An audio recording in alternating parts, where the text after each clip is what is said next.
हाय दोस्तों, स्वागत है आप सभी का अपने यूट्यूब चैनल जीएस बाई एमएसर में। तो कैसे हैं दोस्तों आप सभी? आई होप कि आप लोग अच्छे होंगे। दोस्तों, हम आप लोग के लिए हिंदी व्याकरण की क्लास जो है स्टार्ट किया हूँ, और हिंदी व्याकरण की क्लास में जो कि सारी चीज़ें धीरे धीरे कवर करते चल रहा हूँ आप लोग के लिए, ठीक है। तो उसमें जैसे कि इससे पहले हम कल जो है व्यंजनों के उच्चारण स्थान सभी चीज़ें बताए थे, क्या व्यंजन के सभी उच्चारण स्थान बताए थे। तो अब आगे देखेंगे दोस्तों हम लोग, यानी कि उसमें कुछ बचे हुए चीज़ें हैं जो कि अभी वर्णमाला में दो क्लास एक क्लास आप लोग के लिए और भी मिलेंगे, ठीक है दोस्तों। जैसे कि इसमें अभी आज देखेंगे वाय प्रयत्न के आधार पे वर्णों के भेद, ठीक है। वाय प्रयत्न के आधार पे वर्णों के भेद दो होते हैं, एक होता है अल्पप्राण, एक होता है महाप्राण। क्या होता है? एक होता है अल्पप्राण, एक होता है महाप्राण। उसे आज हम लोग देखेंगे, ठीक है।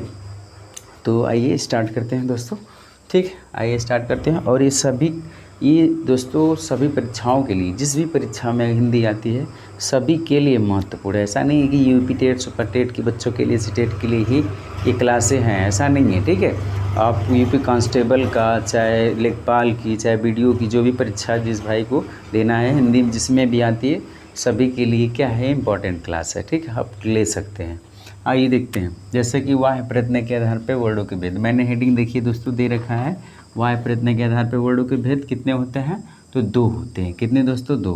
कौन कौन से? एक होता है अल्पप्राण, एक होता है आपका महाप्राण। क्या दोस्तों? एक होता है अल्पप्राण, एक होता है महाप्राण, ठीक है। दो होते हैं। आइए समझते हैं। तो पहला देखते हैं अल्पप्राण। क्या दोस्तों? पहला देखते हैं अल्पप्राण। अल्प मीन्स क्या होता है दोस्तों? जैसे देखिए, तो अल्प मीन्स होता है क्या, जैसे अगर देखें, ठीक है, तो अल्प मीन्स देखें तो अल्प मीन्स होता है कम। क्या दोस्तों? कम या फिर थोड़ा। क्या? थोड़ा, ठीक है। उसके बाद से अगला है प्राण। क्या दोस्तों? प्राण। तो प्राण मीन्स होता है दोस्तों वायु या हवा। क्या? हवा या वायु कह दीजिए, जो भी, ठीक है, समझ में आया आपको अच्छे से अपने भाषा। वायु या कह दीजिए या फिर हवा कह दीजिए दोस्तों। तो ये होता है कि अल्प मीन्स क्या होता है, कम या थोड़ा। प्राण मीन्स वायु या हवा। जिस वर्ण के उच्चारण में मुख से कम वायु निकले उसे अल्प प्राण कहते हैं। क्या कहते हैं? अल्प प्राण कहते हैं, ठीक है। यानी जिस वर्ण के उच्चारण में मुख से कम वायु निकले उसे अल्प प्राण कहते हैं, ठीक है, याद रखिएगा। ये अल्प प्राण हो गए दोस्तों। तो देखिए इधर मैंने लिख भी रखा है दोस्तों, यानी कि अल्प उच्चारण में कम वायु निकले उसे अल्प प्राण कहते हैं। क्या कहते हैं? अल्प प्राण कहते हैं। अगली बात दोस्तों, यानी कि वर्ग का प्रथम तृतीय पंचम वर्ण, क्या प्रथम तृतीय पंचम वर्ण अल्प प्राण कहलाता है। यानी वर्ग का प्रथम तृतीय पंचम वर्ण अल्प प्राण कहलाता है। क्या कहलाता है? अल्प प्राण कहलाता है, ध्यान रखिएगा। सभी अंतस्थ व्यंजन क्या होते हैं आपके? अल्प प्राण होते हैं, सभी अंतस्थ। तो अंतस्थ व्यंजन की संख्या कितनी है दोस्तों? चार है। कितनी है? चार है। य र ल व, य र ल व, ठीक है, चार होते हैं। उसके बाद से आपके वर्ग का प्रथम तृतीय पंचम वर्ण, क्या प्रथम तृतीय पंचम वर्ण, ठीक है, ये आपके क्या होते हैं? अल्प प्राण। क्या होते हैं? अल्प प्राण होते हैं दोस्तों।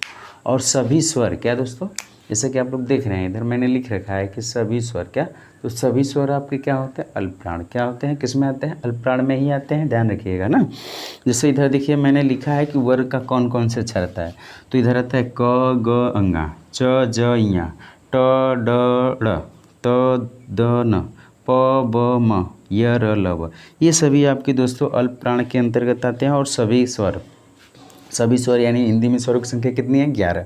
तो वो सभी स्वर, ठीक है, तो ये सभी स्वर आपके अल्प प्राण के अंतर्गत आएंगे। अल्प मीन्स होता है कम थोड़ा, प्राण मीन्स वायु हवा, ठीक है, तो याद रखिएगा ये आपके अल्प प्राण में आएगा। उसके बाद से अगला है दोस्तों महाप्राण। क्या है? महाप्राण, ठीक है। तो महाप्राण देखते हैं, इधर देखिए, जैसे तो यहाँ पे हो सकता है दोस्तों क्या, महा मीन्स अगर देखें तो महा मीन्स क्या होता है? अधिक या फिर ज़्यादा। क्या दोस्तों? अधिक कह लीजिए या फिर ज़्यादा कह लीजिए। क्या? ज़्यादा कह लीजिए। प्राण मीन्स क्या? प्राण मीन्स क्या? वायु कह लीजिए या फिर हवा कह लीजिए, ठीक है। तो ये दोस्तों मतलब हुआ कि यानी जिस वर्ण के उच्चारण में, देखिए उच्चारण में अधिक वायु निकलता है, यानी जिस वर्ण के उच्चारण में मुख से अधिक वायु निकले उसे क्या बोलेंगे? उसे महाप्राण। क्या दोस्तों? उसे महाप्राण बोलेंगे, ठीक है, तो याद रखिएगा। वर्ग का, क्या, वर्ग का द्वितीय चतुर्थ वर्ण, क्या दोस्तों, वर्ग का द्वितीय चतुर्थ वर्ण आपके क्या कहलाते हैं? आपके महाप्राण के अंतर्गत आते हैं। क्या आते हैं? महाप्राण, ठीक है। जैसे इसे बोलेंगे दोस्तों ना, तो इसमें मुख से अधिक हवा निकलेगी। जैसे बोलेंगे क, तो क ख, क बोलिए, हाथ लगा के चेक करिए आपने दोस्तों। जैसे क बोलेंगे क, कम हवा निकलेगी। लेकिन ख बोलिए ख तो अधिक हवा निकलेगा, ठीक है। तो जिसको बोलने में कम वायु निकले अल्पप्राण, जिसको बोलने में अधिक वायु निकले महाप्राण, क्या महाप्राण, ठीक है। समझ में आया, तो ध्यान रखिएगा, ठीक है।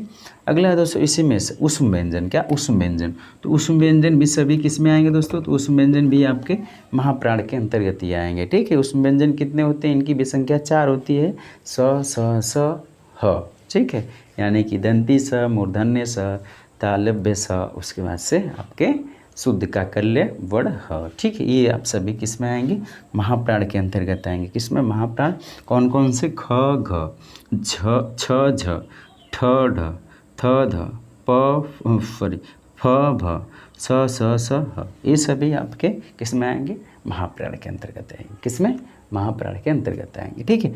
वर्ग की बात है दोस्तों, तो वर्ग क्या होता है, तो वर्ग से घबराइएगा नहीं। अगर आपने स्पर्श व्यंजन नहीं देखा है तो इससे पहले वीडियो पड़ी है, उसे देखिए, आप समझ जाएंगे कि वर्ग क्या होता है। वहाँ पर मैंने अच्छे से डिटेल से बताया हुआ है, ठीक है। तो वर्ग क्या होता है, तो वर्ग का ये तृतीय पंचम वर्ग क्या हो रहा है, तो वहाँ पे देखेंगे तो आपको समझ में क्लियर हो जाएगा। जिस भी भाई को अगर डाउट लगे कि वर्ग क्या होता है, सर वर्ग का प्रथम तृतीय पंचम कैसे हो रहा है, तो क्लियर हो जाएगा, ठीक है। तो ये था दोस्तों आपके वाय प्रयत्न के आधार पे क्या, वर्णों के भेद, यानी कि 2 होते हैं, अल्पप्राण महाप्राण, क्या अल्पप्राण महाप्राण, यानी अल्प में वर्ग का प्रथमा तृतीया पंचम वर्ण क्या हो जाएगा, अल्पप्राण है, ठीक है। और आपका अंतस्थ व्यंजन अल्पप्राण, उसके बाद सभी स्वर अल्पप्राण, क्लियर। अच्छा, आगे महाप्राण, यानी कि जिस वर्ण के उच्चारण में मुख से अधिक वायु निकले, महाप्राण। जैसे वर्ग का द्वितीय चतुर्थ वर्ण, वर्ग का द्वितीय चतुर्थ वर्ण आपका क्या कहलाएगा, आपका कहलाएगा महाप्राण कहलाएगा, क्या कहलाएगा, महाप्राण। और सभी ऊष्म व्यंजन स, ठीक है, सभी महाप्राण कहलाएंगे, ठीक है दोस्तों। ये था दोस्तों वाय प्रयत्न के आधार पर वर्णों के भेद। आई होप कि आप लोग को वीडियो अच्छा लगा हो दोस्तों।